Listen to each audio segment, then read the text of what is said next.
Salam. It's beautiful to see you. I see Antonia and Sarah and Julien, outstanding, out sitting in your field.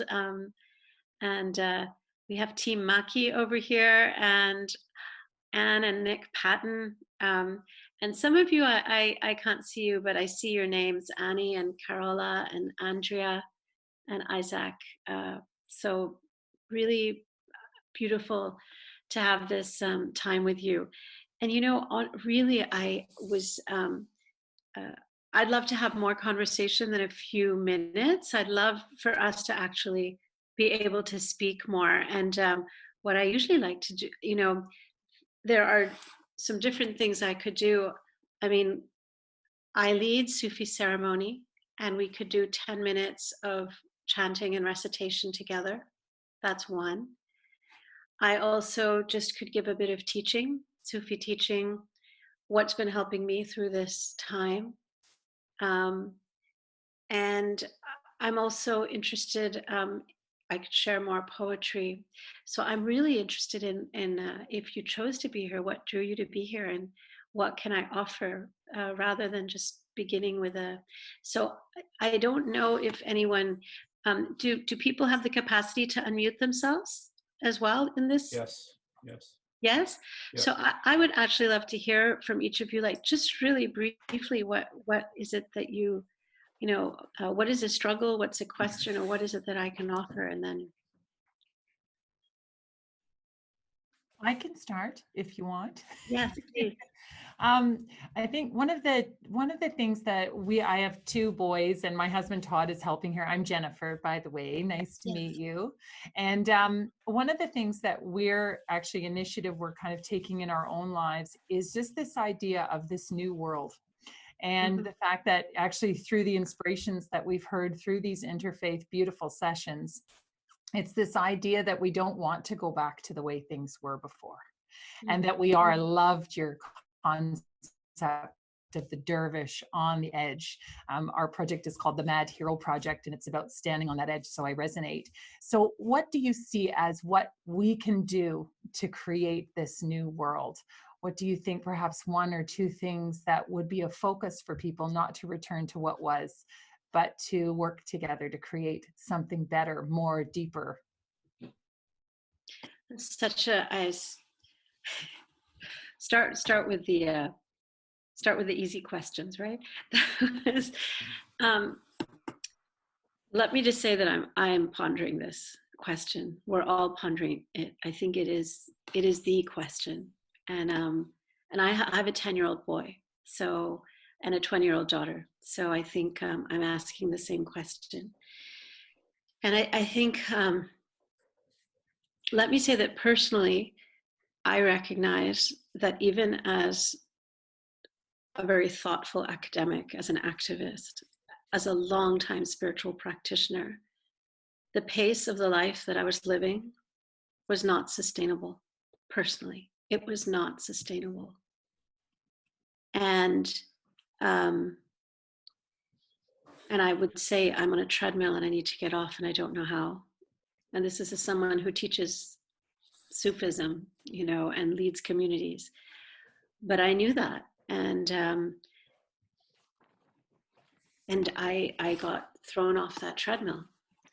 And as each beautiful commitment that I had, things that I yearned to do, that I was honored to do, fell away,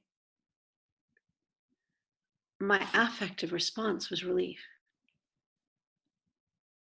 There was a sense like, wow, I was going to speak in front of the 4 presidents of the universities, but what an honor, what an opportunity to open new doors.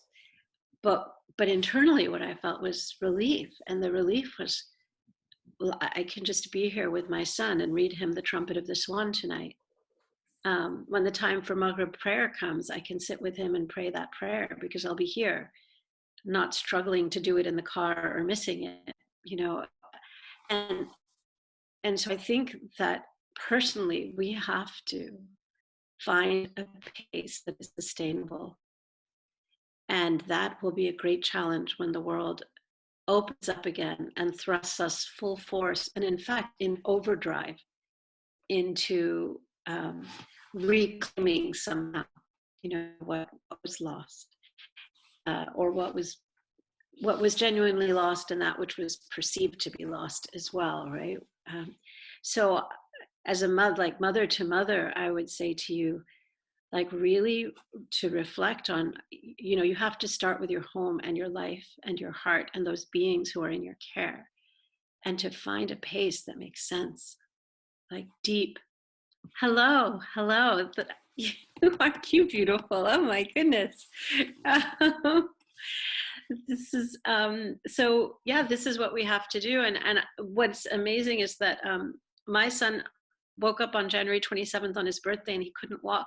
He's 10 years old, and this is a boy who does flips and sings and is an extraordinary artist and super bright, and he couldn't walk. And so before this happened, that was January 27th, I had to shift and slow things down. And all of a sudden, I went from, thinking about, you're going to go to Oxford, Yale, or the Sorbonne when you're 16 years old, to, would you just walk across the room to me? I'm being a bit facetious, but still, that's the environment, that's the climate that I live in.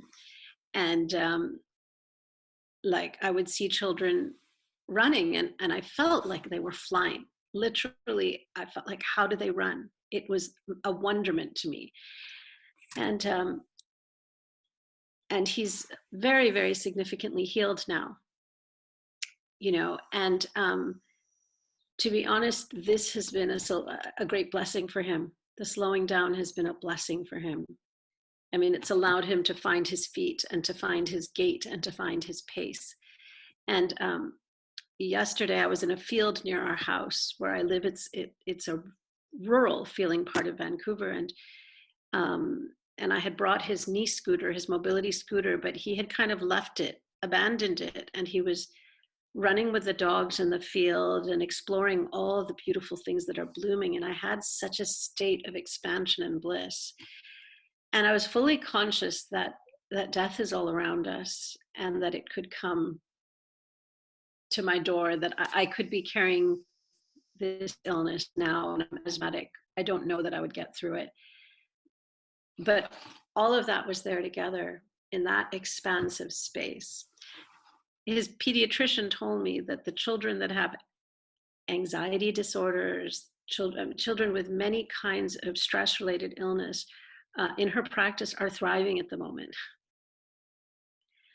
And granted, for children with certain, ADHD or other kinds of issues or autism, to be removed from their structures is really painful. But so I mean, they're like canaries in our coal mine, and these sensitive, young, beautiful beings. I think that if you're looking at the new world, start with the new world of your home. Start with the new world of your heart. And then in Sufism, everything is the breath and the glance. With the way we look, we are transmitting something. Every encounter you have, you are transmitting. Every gaze that ever came to you, everyone who looked at you with love, every teacher in your life, from the earliest age, every spiritual guide, the mother who loved you well, the father who loved you well, the auntie, every gaze is in your eyes. And when you look out at the world with love, you're transmitting that gaze. And that's really powerful. It's even more powerful now because the other source of transmission in Sufism is the breath. And the breath now is this double-edged sword. I mean, the breath is like the divine breath. It's how we spread healing. So much of Sufi healing practice is about breathing into water and drinking the water, breathing on food, or breathing directly over the body of someone. If I do a long prayer or complete a cycle of reciting the whole Quran, then I'll breathe over my children. And now, the breath itself is a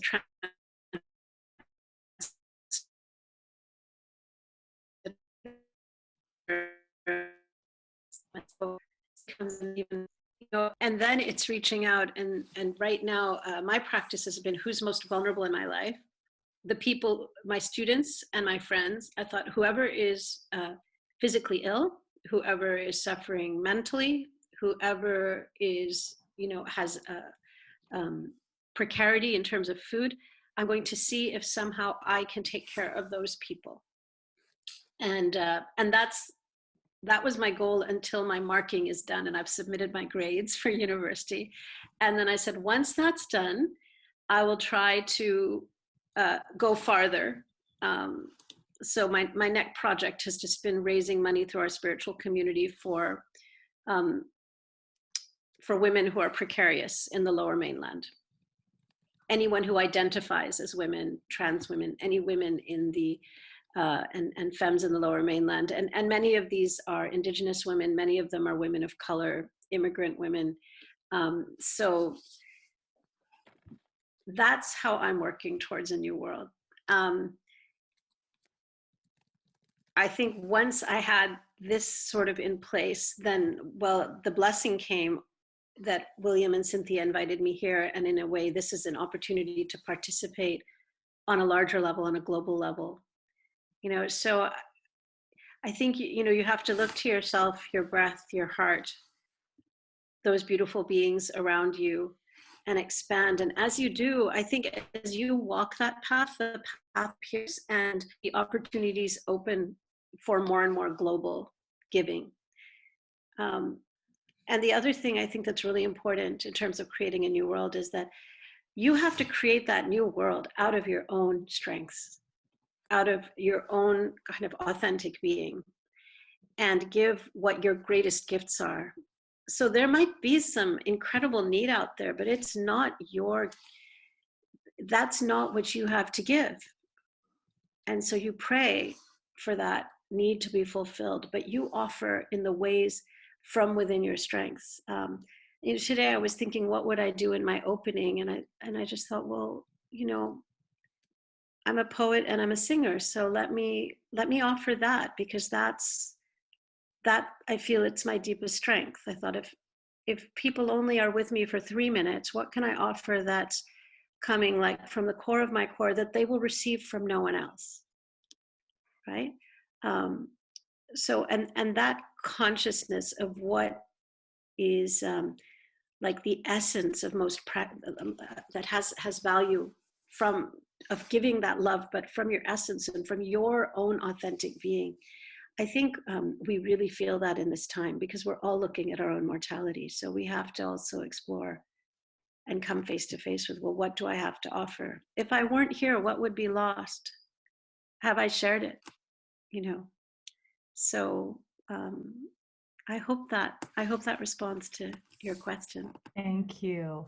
Beautiful, beautiful. And we're new to Vancouver just in the last year and a half. And I'm so thrilled to hear that you're here. Oh. And we would love to connect with you at some point very soon. That was a beautiful, I agree, 100-fold on all points. Hey guys, my other son is here as well too. This is Nathaniel. Liam is here as well too, although he's wrapped in a blankie.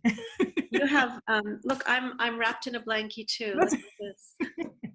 Thank you so much for that. I'm sure there's other questions, but really appreciated those insightful responses. Jennifer, if you can send me an email, first name last name @gmail.com, seemighazi@gmail.com. I'd love to connect with you. This was serendipitous. I know I'm, it was a little, there was a reason why we were meant to all be here in this room today. I'm sure Beautiful. That way. So thank you so much, honey. I know Antonio probably has some guidance to give, or maybe there's time for other questions. I'll pass the floor back over, sweetheart.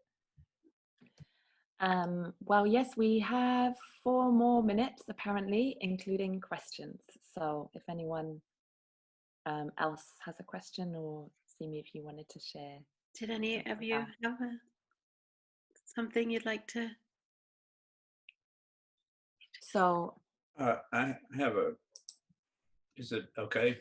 Yes, Julian, please. So I was intrigued by the sort of dynamics or energetics of you're talking about sitting still, in other words, limiting, but then expanding while you're in that limitation, and just that as an energetic idea or a spiritual idea.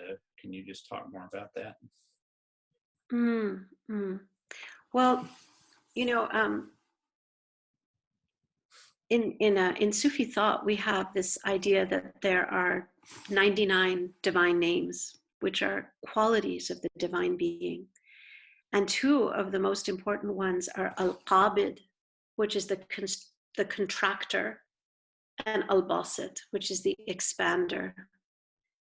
And in some ways, we can look at all of creation, every moment, as this dance of contraction and expansion. And of course, it begins with the heart. I mean, life itself is contraction and expansion. Breath is contraction and expansion. And there's so many aspects of just the universe and the cosmos which are contracting or expanding.